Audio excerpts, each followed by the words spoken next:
मंगल मूर्ति राम दुलारे, आन पड़ा अब तेरे द्वारे। हे बजरंग बली हनुमान, हे महावीर करो कल्याण, हे महावीर करो कल्याण। तीनों लोक तेरा उजियारा, दुखियों का तूने काज संवारा। तीनों लोक तेरा उजियारा, दुखियों का तूने काज संवारा। हे जगवंदन केसरी नंदन, हे जगवंदन केसरी नंदन। कष्ट हरो हे कृपा निधान, कष्ट हरो हे कृपा निधान। मंगल मूर्ति राम दुलारे, आन पड़ा अब तेरे द्वारे। हे बजरंग बली हनुमान, हे महावीर करो कल्याण, हे महावीर करो कल्याण। जय बजरंगबली, जय श्री राम। प्रिय भक्तों, हनुमान गाथा चैनल में आपका स्वागत है। पिछले एपिसोड में हम जाने थे कि मारुति कैसे दिव्य फल तारा और बाली को खिलाते हैं और कैसे तारा गर्भवती हो जाती है। उसके बाद तारा के गर्भ धारण की घटना सुनकर सभी लोग बहुत खुश होते हैं और पूरे किष्किंधा में बहुत ज्यादा उत्साह के साथ सभी लोग एक दूसरे को मिठाई खिलाते हैं और जश्न मनाते हैं। सभी लोग बहुत खुश हो जाते हैं ये सुनकर कि बाली पिता बनने वाले हैं और तारा माँ बनने वाली है। इस तरीके से बाली मारुति के पास जाते हैं और मारुति का आभार प्रकट करते हैं। इतनी सुखद समाचार सुनने के बाद बाली एक दूत को भेजते हैं और बोलते हैं कि तुम अंजन प्रदेश जाओ और जाकर अंजना और केसरी को सूचना दे दो कि हम पिता बनने वाले हैं और तारा माँ बनने वाली है। दूत अंजन प्रदेश जाता है और वहां जब जाता है तो देखता है कि अंजना अपने दासियों को डंडे से मारती है और इधर उधर वे लोग भागने लगते हैं और नगर वासियों पर भी बार बार अंजना हमला करती है और सबसे बोलती है मुझे मेरा मारुति दे दो। मेरा मारुति तुम लोगों ने क्यों छुपा के रखा है? तुम लोगों को पता नहीं है मैं मारुति के बिना नहीं रह सकती, इसलिए मेरा मारुति दे दो। ये सबसे बोलती हैं और सबको डंडे से मारती है। बार बार समझाने पर भी अंजना अपने आप को सही नहीं कर पाती। कुंजर जी और केसरी जी बहुत प्रयास करते हैं कि अंजना को ठीक किया जा सके और अंजना को शांत किया जा सके, किंतु अंजना ऐसा नहीं हो पाती और अंजना बार बार सबको मारती है। दूत तारा और बाली के माता पिता बनने की सूचना केसरी को देता है और उसके बाद फिर वो किष्किंधा लौट जाता है। किष्किंधा लौटने के बाद दूत बाली को बतलाता है कि वहां अंजना की स्थिति बहुत ज्यादा खराब है और मुझे लगता है कि अगर मारुति को नहीं भेजा गया तो फिर अंजना का बचना भी मुश्किल हो जाएगा।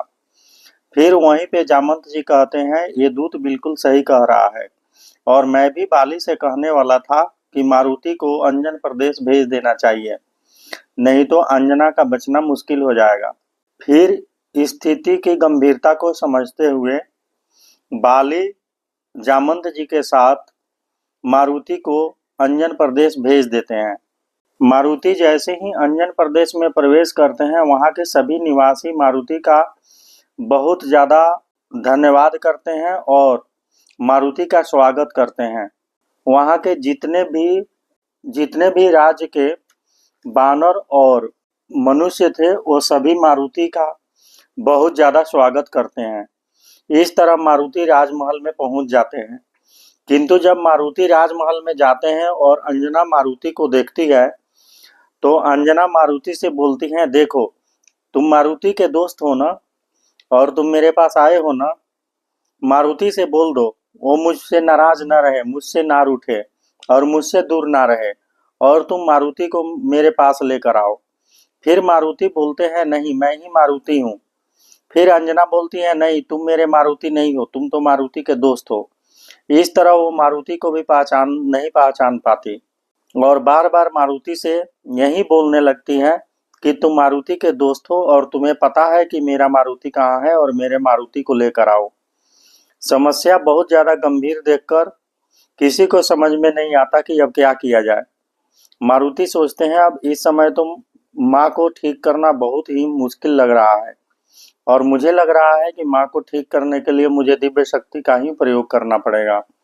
फिर एकांत में मारुति अपने दिव्य शक्तियों का प्रयोग करते हैं और अंजना ठीक हो जाती है और मारुति को पहचानने लगती है। उसी समय नारद जी सोचते हैं कि हमें मारुति के पास जाना चाहिए और मारुति से कुछ ज्ञान की बातें करनी चाहिए जिससे कि हमें भी कुछ सीखने को मिले। और नारद जी मारुति के पास आते हैं और कुछ ज्ञान की बातें करते हैं और फिर चले जाते हैं।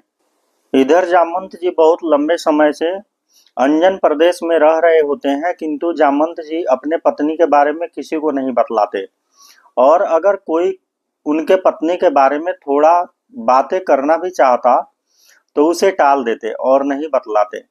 इस तरह मारुति भी कई बार जामवंत जी से अपने काकी के बारे में पूछते और जब भी मारुति अपने काकी के बारे में यानी कि जामवंत जी के पत्नी के बारे में जामवंत जी से पूछते तो या तो टाल देते या फिर वहां से चले जाते।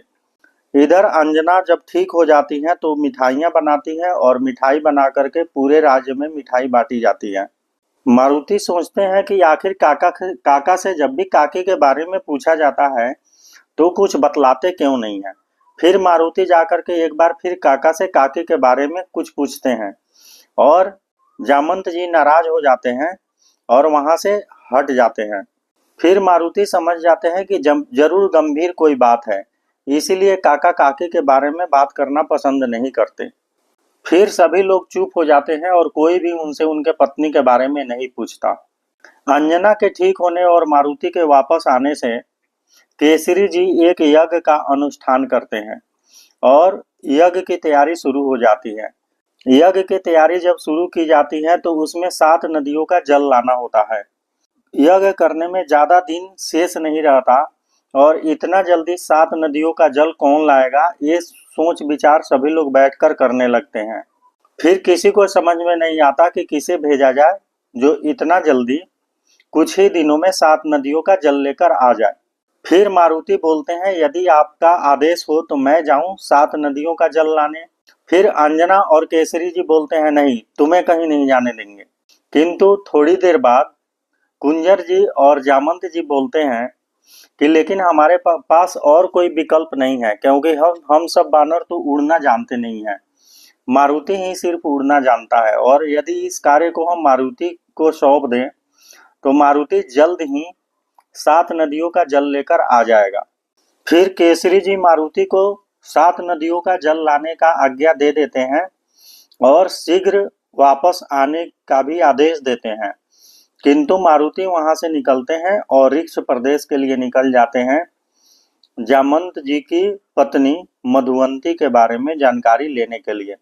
अगले एपिसोड में हम जानेंगे कि क्या होगा मारुति के साथ जब वो ऋक्ष प्रदेश में प्रवेश करेंगे। इस वीडियो को राम भक्त और हनुमान भक्तों तक पहुंचाने के लिए इस वीडियो को शेयर करें। अगर आपको इस वीडियो से कुछ नया जानने को मिला हो तो इस वीडियो को लाइक करें और आगे की कहानी लगातार जानने के लिए हनुमान गाथा चैनल को सब्सक्राइब करें। नमस्कार।